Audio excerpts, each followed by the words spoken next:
기도하는 이 밤이 가장 복된 은혜의 밤인 줄 믿습니다. 기도한다는 것은 하나님과의 깊은 관계로 들어간다는 것입니다.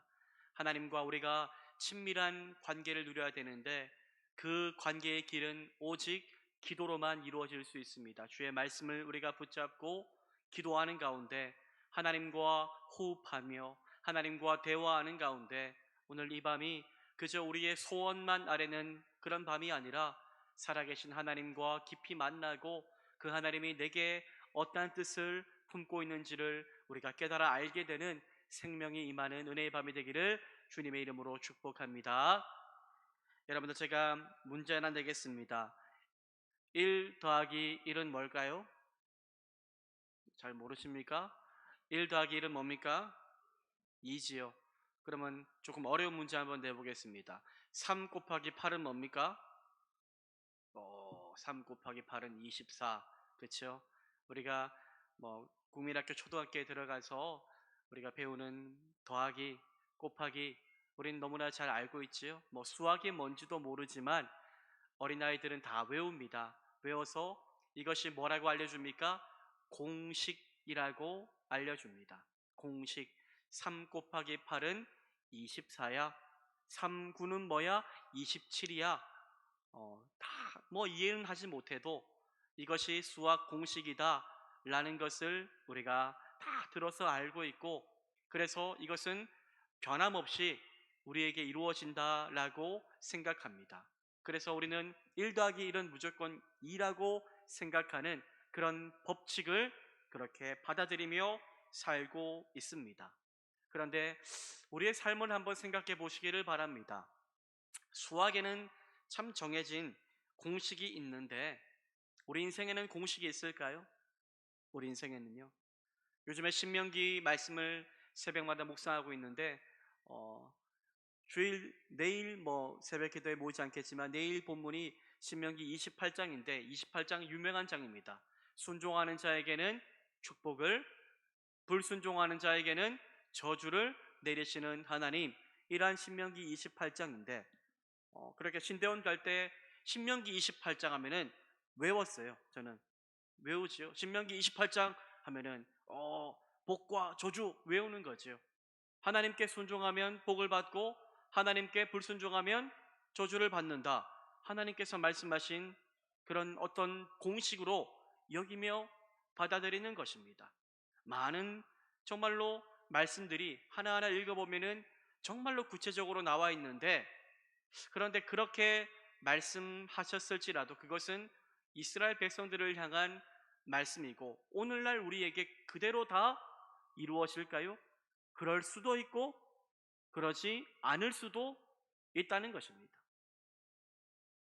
순종하는 자에게는 축복이 임한다 라는 말씀을 읽었는데 그 말씀 아침에 읽고 그래 오늘 순종하며 하나님 축복받아야지 라고 생각했는데 하나님 말씀 읽고 말씀에 순종했더니 도리어 더 어려움을 당할 수도 있는 것이 우리 인생이지 않습니까? 다 경험해 보셨지요? 그렇기 때문에 참 우리 인생에는 1 더하기 1은 2처럼 딱 맞아떨어지는 공식이 있습니까? 없습니까? 없다는 것입니다. 그래서 인생이 어렵고 그래서 인생이 고달프고, 공식대로 다 맞아떨어진다면 모두가 다 복받는 인생 살겠지요.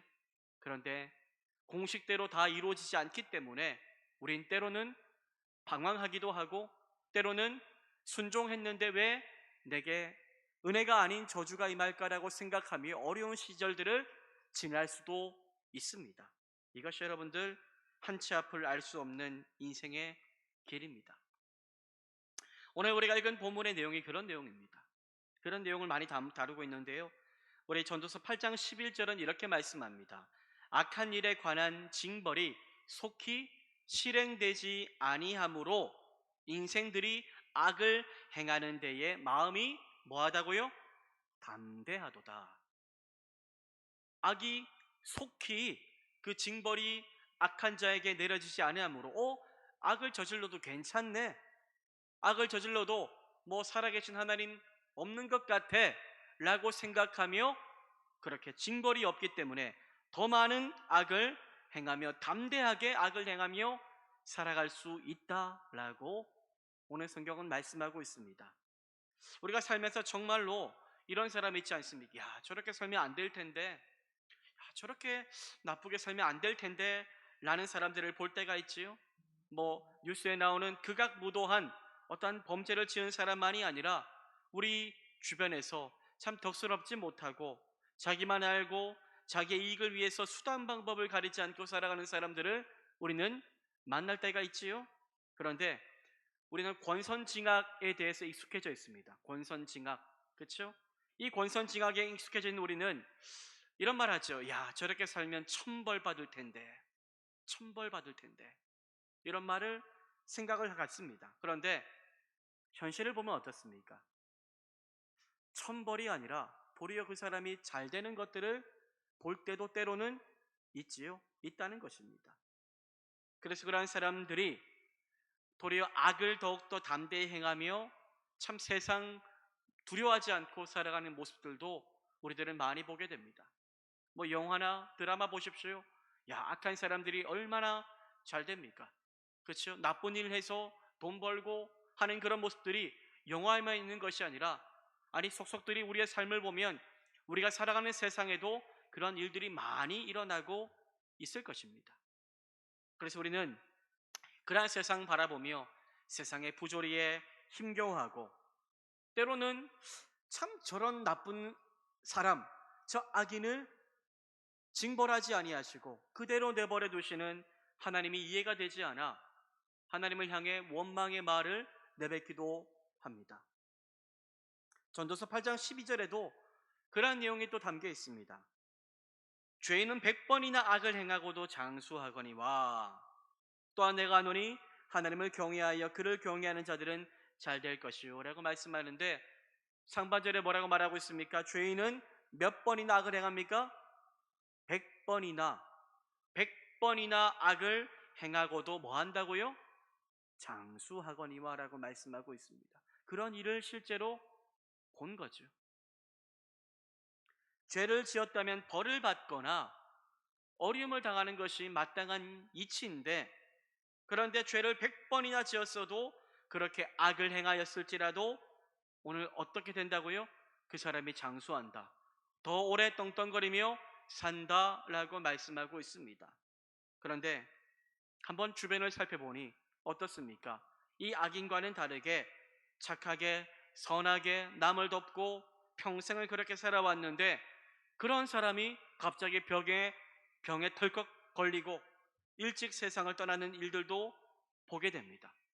야, 이 사람 이렇게 잘 살았는데, 이 사람 정말로 아름답게 살았는데 어떻게 이렇게 야속하게 이런 일이 일어날 수 있지? 라는 일들도 우리 삶에는 일어나게 된다는 것입니다. 전도서 8장 14절에도 인간의 생각으로 이해가 되지 않는 말씀이 있습니다. 14절은 이렇게 말씀합니다. 세상에서 행해지는 헛된 일이 있나니 곧 악인들의 행위에 따라 벌을 받는 의인들도 있고 의인들의 행위에 따라 상을 받는 악인들도 있다는 것이라 내가 이르노니 이것도 헛되도다. 어떤 일이 있었다고 전도자는 말합니까? 말도 안 되는 일이 일어난 거지요. 악인들이 나쁜 일 했습니다. 그러면 그 악인들이 벌 받아야 되지요. 그런데 악인들이 받아야 될 벌을 누가 받습니까? 의인들이 받는 일이 있다는 것입니다. 또 의인들이 정말로 의롭게 살아왔는데 그가 받아야 될 상을 누가 받습니까? 대신 악인들이 받게 되는 일들도 일어난다라고 이야기하고 있습니다. 그래서 전도자는 말합니다. 이 세상만 바라보며 사는 것은 헛된 일이다. 이 세상만 바라보면 참 복이 무엇인지 모르겠다 라고 이야기를 하는 것입니다. 실제로 우리의 삶이 그렇지 않습니까? 그렇죠. 의롭게 믿음으로 하나님 의지하며 남을 섬기고 사랑하고 베풀고 살아왔는데, 그렇지 못한 사람들보다 이 세상에서는 더 힘겹게 살아가는 사람들도 많이 보게 됩니다. 여러분, 인생은 이렇듯 공식이 없습니다. 완전한 공식이 없는 것이 우리가 다 이해하지 못할 이 세상의 모습이라는 것입니다. 전도자는 이러한 이치에 맞는 일들이 난무한 세상을 다 살펴본 후에 이러한 결론을 내렸습니다. 전도서 8장 17절인데요. 17절 말씀을 함께 한번 읽어보길 원합니다. 읽겠습니다. 시작. 또 또 내가 내가 하나님의 하나님의 모든 모든 행사를 행사를 살펴보니 살펴보니 해 아래에서 행해지는 일을 사람이 능히 알아낼 수 없도다. 사람이 아무리 애써 알아보려고 할지라도 능히 능히 알지 알지 못하나니 못하나니 비록 비록 지혜자가 지혜자가 아노라 아노라 할지라도 할지라도. 능히 알아내지 못하리로다. 아멘. 전도자는 해 아래에서 행해지는 일, 해 아래 이 세상 가운데 이루어지는 일을 사람이 다 능히 헤아릴 수 있다라고 말합니까? 없다라고 말합니다. 하나님의 모든 행사를 다 살펴보았지만 유한한 인간이 이 세상에서 일어난 일 다 알 수도 없고, 하지만 이 세상을 운행하시는 분은 누구입니까? 하나님이시지요. 하나님은 고난도 악도 이 모든 것들을 다스리시는 분은 결국 하나님이신데, 하나님께서 행하시는 이 이해되지 않는 일을 다 우리가 용납할 수 없다는 것입니다.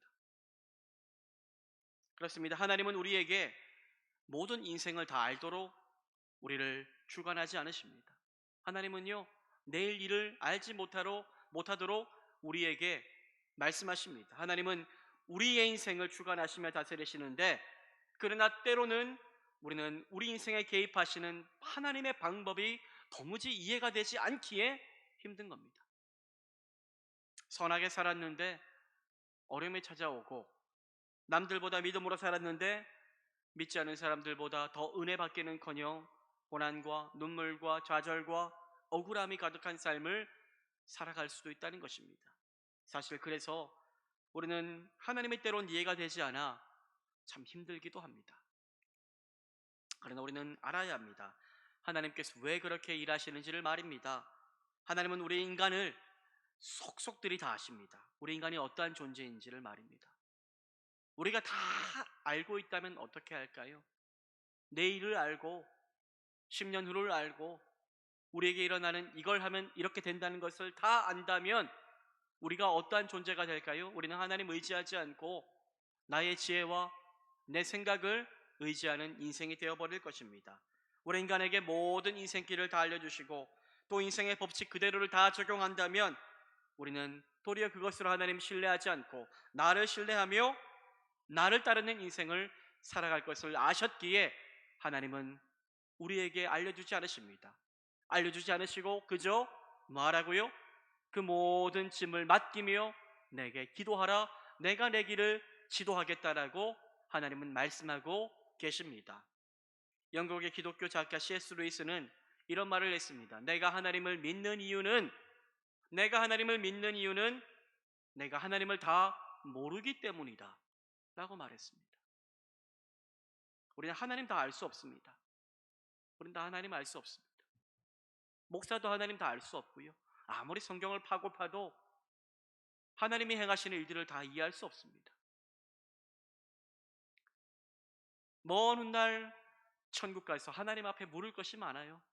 하나님, 이 성도에게 그때는 왜 이렇게 일하셨고, 이렇게 믿음으로 살아간 사람에게 하나님 왜 그렇게 하셨나요? 뭐 때로는 목사도 이해가 되지 않고 때로는 참 막연하고 아쉬운 것들이 있지 않습니까?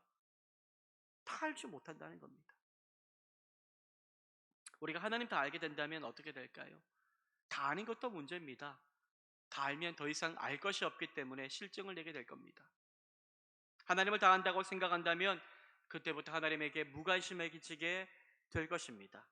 그리고 하나님이 하시고자 하는 일을 내가 다 알기 때문에 우리는 매일 하나님 의지하지 않고 내가 주인 되는 삶을 살고자 할 것입니다. 그래서 하나님은 우리에게 인생에서 일어날 모든 일을 다 알려주지 않으십니다. 정확한 인생의 공식을 우리에게 알려주지 않으신다는 것입니다. 어거스틴은 이런 말을 하였습니다. 하나님은 자꾸만 내 앞에서 자꾸만 코너, 모퉁이를 돌아가시기 때문에 나는 하나님을 계속해서 쫓아 달려가지 않을 수 없다라고 말하였습니다. 모퉁이 코너를 돌아가시는 하나님, 재미있는 표현이지요. 하나님이 계속 직진만 한다면 따라갈 수 있는데 하나님이 요리조리 가시는 겁니다. 그래서 긴장을 늦출 수 없다는 겁니다. 또 코너를 돌아서 하나님이 언제 앞장서 가실지 모르기 때문에 그저 따라갈 수밖에 없다는 것입니다. 이것이 우리의 인생이란 말입니다. 매 순간마다 영적으로 깨어있는 가운데 하나님이 어디로 돌아가실까 늘 바라보며 늘 하나님 앞에 주목하며 살아가는 것이 우리의 삶이 되어야 한다는 것입니다. 여러분, 우리는 살아가면서 이해되지 않는 하나님을 만나며 살아갑니다. 종교개혁자 마틴 루터는 이런 하나님을 경험했습니다. 이해되지 않는 하나님, 고난 가운데 자신을 빠뜨리시는 하나님, 나의 기도에 응답하지 않으시는 하나님, 그 하나님을 경험하며 그것은 무엇일까? 어떤 하나님의 손이 도우시는 것일까? 그는 하나님의 왼손이라는 표현을 하였습니다.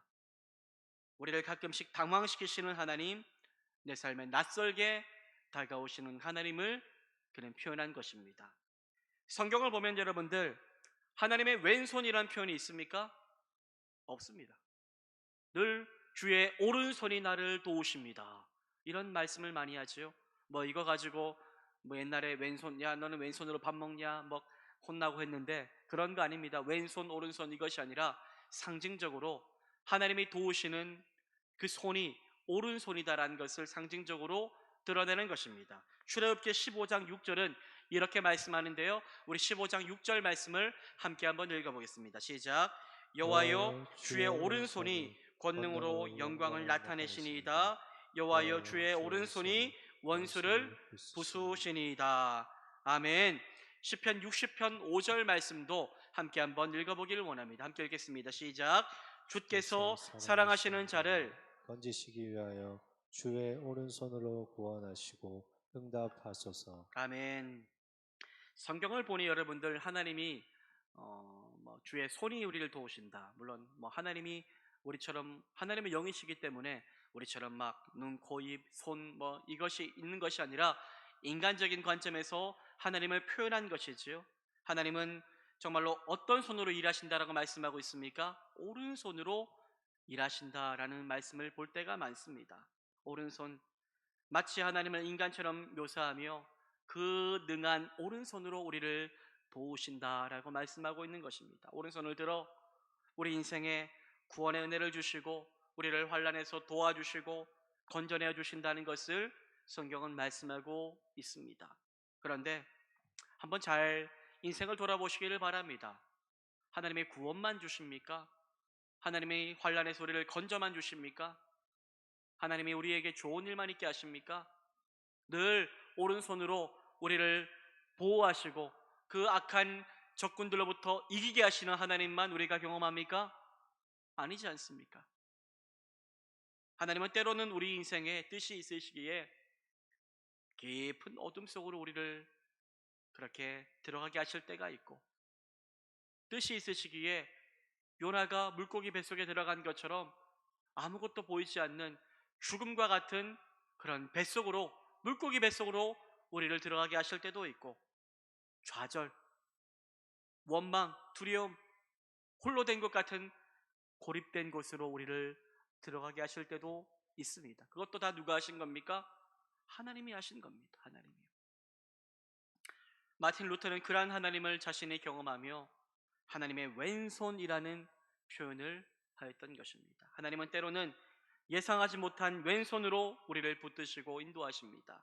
그 왼손으로 우리를 친히 고난의 자리로 밀어넣으시고, 악인들은 잘 되지만 믿음으로 살아온 우리는 어려움을 당하게 그 길로 인도하신다는 것입니다. 그때 우리는 하나님의 그 손길이 이해가 되지 않고 그래서 불안합니다. 아니, 이것은 하나님이 하실 수 있는 일이 아니야 라고만 생각합니다. 그러나 여러분, 이 왼손도 하나님의 손입니다. 그러한 하나님의 손길에도 우리를 향한 선하신 하나님의 뜻이 있음을 우리는 믿어야 할 것입니다.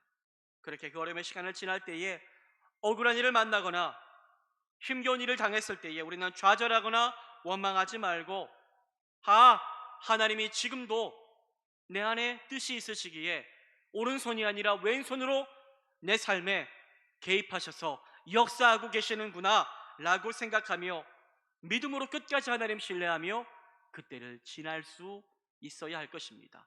그 시간은 의미 없는 시간이 아니라 나를 돌아보고 나를 낮추고 주님을 높이고 내 안에 있는 불순물이 다 사라지고 주님의 은혜 가운데 순금처럼 변하게 하시는 하나님의 뜻이 담긴 시간이란 그 사실을 기억하시기를 바랍니다.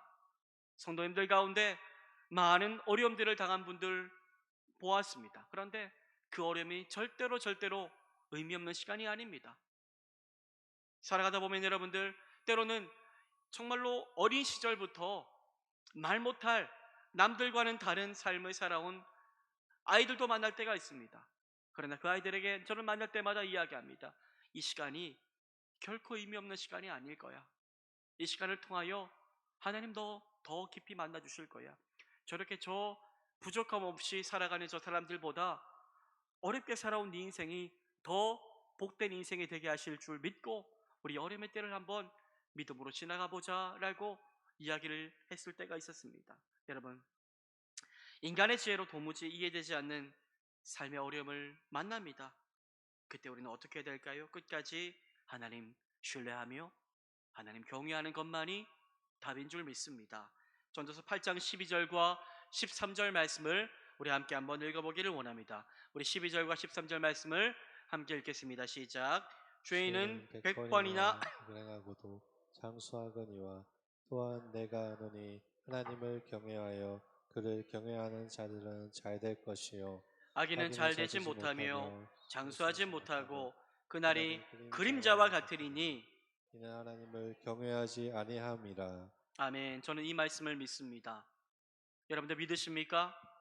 당장 우리 눈에는 당장 우리 눈앞에 볼 때에는 악인들이 잘 되고 장수하고 형통한 것 같아 보이지만 그러나 오늘 성경은 뭘 말합니까? 결국에는 하나님을 뭐하는 자들이요?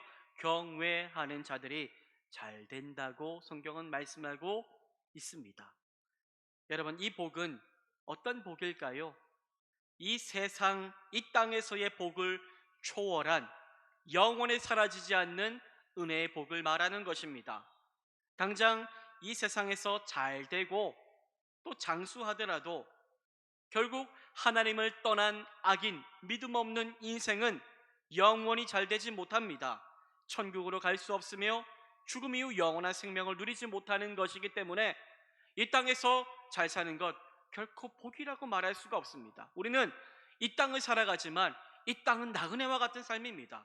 결국 우리가 영원히 살아야 할 땅은 어디입니까? 저 하늘에 있는 땅인 줄 믿고 여러분들 저 하늘나라를 소망하며 오늘 우리에게 당한 억울함, 이해되지 않는 일들이 있을지라도 끝까지 하나님 신뢰하고 경외하며 오늘의 이 고난이 저 땅에서의 큰 축복이 될 거라는 그 믿음을 가지고 끝까지 하나님만 바라보며 살아갈 수 있는 우리 모두가 될 수 있기를 바랍니다.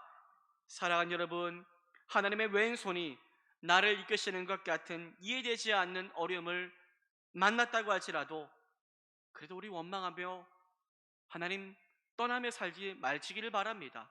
많은 사람들이 고난 가운데 이해되지 않는 어려움 가운데 하나님 떠나는 것들을 많이 보게 됩니다. 그렇게 신앙생활 잘하다가 그렇게 믿음 생활 잘하다가 하나님이 이해가 되지 않고 내 뜻대로 하나님이 그렇게 이루어지지 않으니 하나님 원망하며 떠나며 그렇게 오랜 시절을 살아가는 분들을 보게 됩니다. 여러분, 우리의 믿음이 그렇게 되지 않기를 바랍니다. 잘 될 때, 형통할 때만 하나님 잘 믿는 믿음이 아니라 그렇지 않은 전혀 반대의 상황을 만날지라도 나의 하나님은 여전히 내 안에 살아 역사하시고 나를 향한 가장 선한 은혜의 길로 나를 인도하신다는 그 사실을 기억하며 끝까지 믿음으로 그 은혜의 바다를 지날 수 있기를 주님의 이름으로 축복합니다. 우리의 인생길은 주인 되신 하나님 인도하십니다.